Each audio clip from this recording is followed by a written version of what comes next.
بعد میں نے بھی پوچھا، بہت سارے لوگ کہہ رہے تھے، اور بعد میں نے کچھ اتحادیوں سے پوچھا، کچھ باقی لوگوں سے پوچھا کہ بھائی آپ کو 26 اور 27 کو اپنی حاضری یقینی بنانے کے لیے کہا گیا ہے کہ آپ اسلام آباد میں رہیں؟ تو جواب ملا کہ جی بالکل کہا گیا ہے۔ کچھ لوگوں سے میں نے پوچھا کہ جی وزیر اعظم اعتماد کا ووٹ لے رہے ہیں؟ تو انہوں نے آگے جی ہاں یس میں جواب دیا۔ اب میرے لیے یہ بتانا ضروری تھا۔ میں نے ساتھ یہ بھی پوچھا کہ یار مریم اورنگزیب صاحبہ نے تو انہوں نے کہا کہ کہا گیا ہے کہ اپنے یہاں پر حاضری یقینی بنائیں۔ اچھا، تو یہ کس لیے؟ کیا اس لیے کہ کوئی عدم اعتماد ہو جائے، 2 دن 3 دن حکومت گر جائے اور پھر اس کے بعد اعتماد کا ووٹ لے کے دوبارہ وزیر اعظم آ جائیں؟ کیا اس لیے کہ نہیں اعتماد کا ووٹ لے کے اور مضبوط ہونا ہے وزیر اعظم کو؟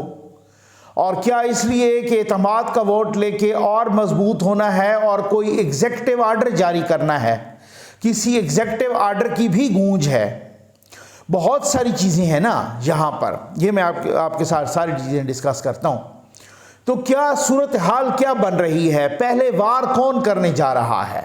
کیونکہ کہا جا رہا ہے کہ ابھی جو ساس والی آڈیو لیک ہوئی ہے اس پر بھی چیف جسٹس صاحب بہت غصے میں ہیں، اور اگر وہ غصے میں ہیں، میں آپ کو ایک بات بتاؤں، ہمیشہ ہی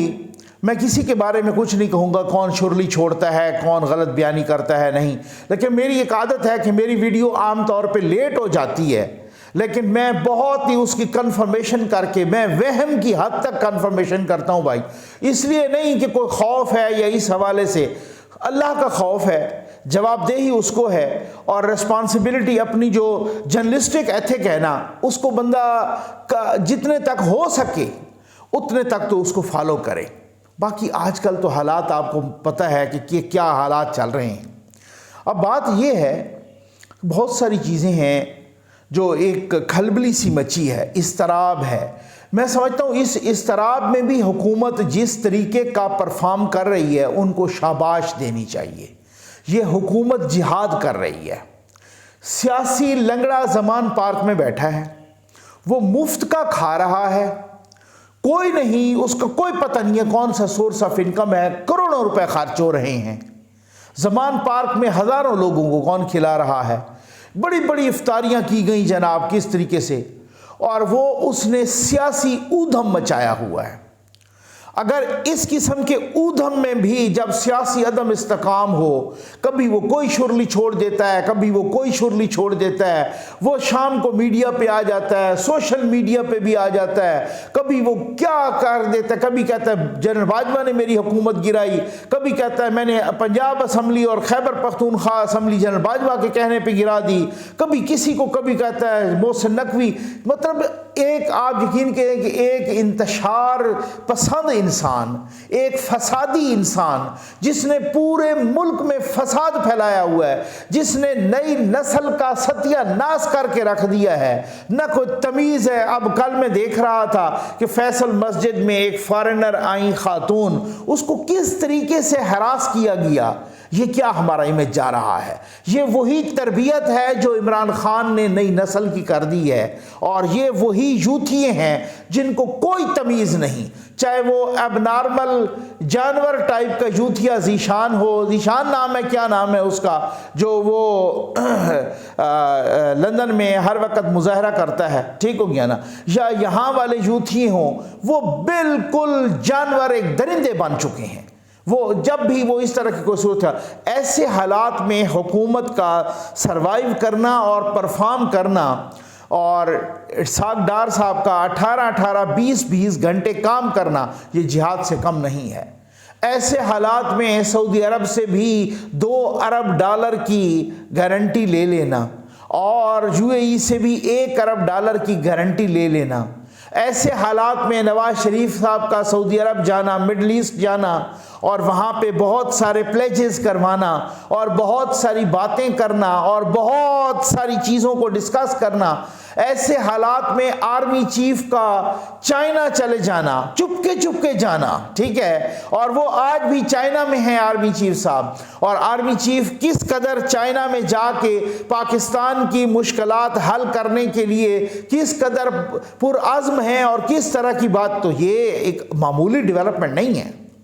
یہ ایسے ہی ہے کہ جیسے آپ ایسے ماحول میں ہر طرف سے گرم ہوائیں، ہر طرف سے انتشار، ہر طرف سے فساد، ہر طرف سے تیر آ رہے ہوں اور آپ سروائیو کر رہے ہوں، آپ قوم کو بھی بچا رہے ہوں، اور آپ بہت سارے سیاسی لنگڑے کے جس طریقے کی سہولت کاری ہو رہی ہے، جس طریقے کی میں معذرت کے ساتھ کہوں گا کہ اس انتشار میں چیف جسٹس عمر عطا بندیال صاحب اور اس کا ٹولہ مبینہ طور پہ جس طرح سے حصہ ڈال رہا ہے اور جس طرح سے پاکستان کو عدم استحکام کا شکار کرانے میں جس طریقے سے پوری طرح کوشاں ہیں مبینہ طور پہ، تو اب اگر ان حالات میں بھی حکومت اتنا کچھ کر رہی ہے تو بہت بڑی بات ہے۔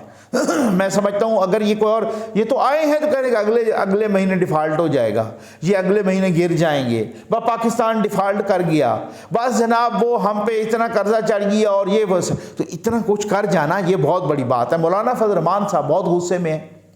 اور وہ کہہ رہے ہیں کہ جی چیف جسٹس صاحب نے توہین عدالت کی ہے،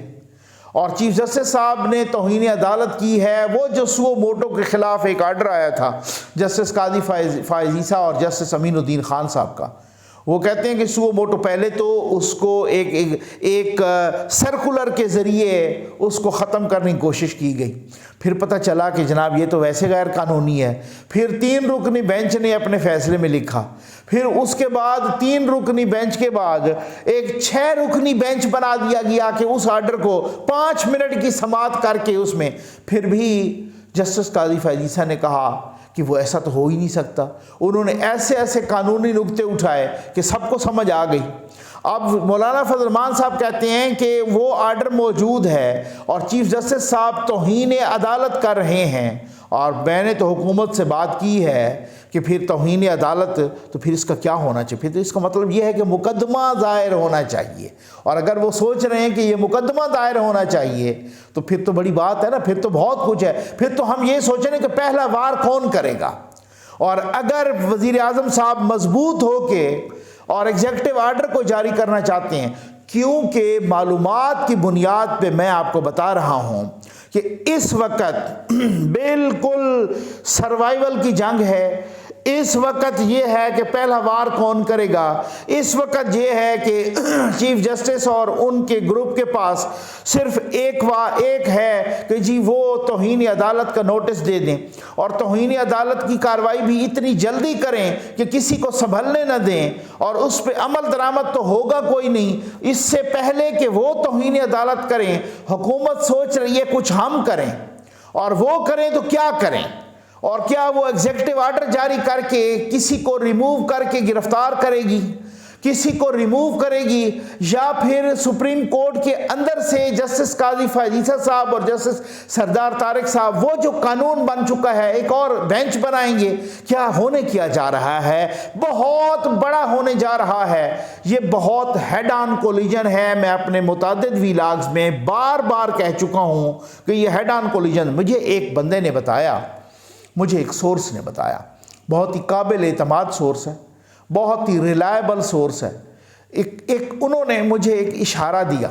اور میں نے ان سے جب اس طرح کی کچھ باتیں پوچھیں تو انہوں نے کہا کہ میں آپ کو نقوی صاحب اتنا بتا رہا ہوں کہ آپ دیکھ لیجئے گا یہ انتشار ختم ہو جائے گا، کچھ ہی عرصے میں ختم ہو جائے گا، اور یہ جو فسادی ہے نا ان فسادیوں کا ساروں کا بندوبست ہو جائے گا۔ میں نے کہا واقعی ایسا ہی ہے؟ انہوں نے کہا ہنستے ہنستے یہ کہا کہ البتہ آپ کے پاس ویلاگز کا مواد ختم ہو جائے گا۔ میں نے کہا سر ہمارے پاس نہیں ہوگا مواد ختم انشاءاللہ، ٹھیک ہے نا، آپ کی دعاؤں سے۔ تو بات یہ ہے کہ انہوں نے جو اتنے اعتماد سے کہا تو میں نے کہا آپ تک پہنچانا ضروری ہے۔ وہ کہتے ہیں کہ آپ دیکھ لیجئے گا کہ یہ انتشار بھی ختم ہوگا، یہ فسادی بھی ختم ہوں گے، کیونکہ فسادیوں کو لگی ہوئی ہے اپنی سروائیول کی، صرف سیاسی سروائیول کی، سیاسی لنگڑے کو نہیں لگی ہوئی، جنہوں نے گاجریں کھائی ہیں ان کو بھی لگی ہوئی ہے، جن کے لیے ٹرک کھڑے ہوئے تھے ان کو بھی لگی ہوئی ہے. بھائی بہت ساروں کو مفاد پھنسا ہوا ہے, بہت ساروں کی چیزیں یہاں پہ پھنسی ہوئی ہیں. مولانا صاحب نے کل بلکہ پرسوں اپنے ان کارکنان کے ساتھ ڈیرہ اسماعیل خان میں اپنے ڈیرے پر خطاب کرتے ہوئے یہ کہا ہے کہ آپ تھک تو نہیں گئے, ٹھیک ہے نا. یہ خطاب شاید نہ چلا ہو میڈیا پر, لیکن مجھے پتا ہے. اور کہا کہ اگر ضرورت پڑی تو ہم ایک دفعہ پھر اسلام آباد جا سکتے ہیں. مولانا صاحب کہتے ہیں ہمیں کہہ رہے ہیں کہ آپ جلسے کیوں کر رہے ہیں, اب تو آپ کی حکومت ہے. تو وہ کہتے ہیں کہ میں نے جواب یہ دیا ہے کہ جب تک فتنہ رہے گا اس فتنے کا سر کچلنے کے لیے ہمارے جلسے جاری رہیں گے, ہماری ریلیاں جاری رہیں گی, ہمارا احتجاج جاری رہے گا. اور انہوں نے میں نے مولانا صاحب کے کچھ قریبی ذرائع سے بات کی ہے اور انہوں نے مجھے کہا ہے کہ اگر یہ توہین عدالت کا نوٹس آیا تو پھر دمادم مست کلندر ہوگا اور سپریم کورٹ کے سامنے ہوگا. یہ میں پوری ذمہ داری کے ساتھ عرض کر رہا ہوں. یہ بہت بڑی بات ہے, میں سمجھتا ہوں بہت بڑی بات ہے. اور یہ اب جو اعتماد کا ووٹ ہے, اب اعتماد کا بھلے وہ اعتماد کا ووٹ لیں, بھلے وہ عارف علوی صاحب ان سے پھر حلف نہ لیں یا پھر اسپیکر کو لینا پڑے وغیرہ وغیرہ, ٹھیک ہو گیا نا. تو اس میں بہت ساری باتیں ہیں. کل اور پرسوں کا دن چونکہ وہ آن ڈیز ہیں, چھٹیوں کے بعد آن ہو رہے ہیں, تو ایک برق رفتاری سے دونوں طرف سے کام ہونا ہے اور بہت کچھ ہونے جا رہا ہے کیونکہ کوئی ہتھیار نہیں ڈالنے جا رہا.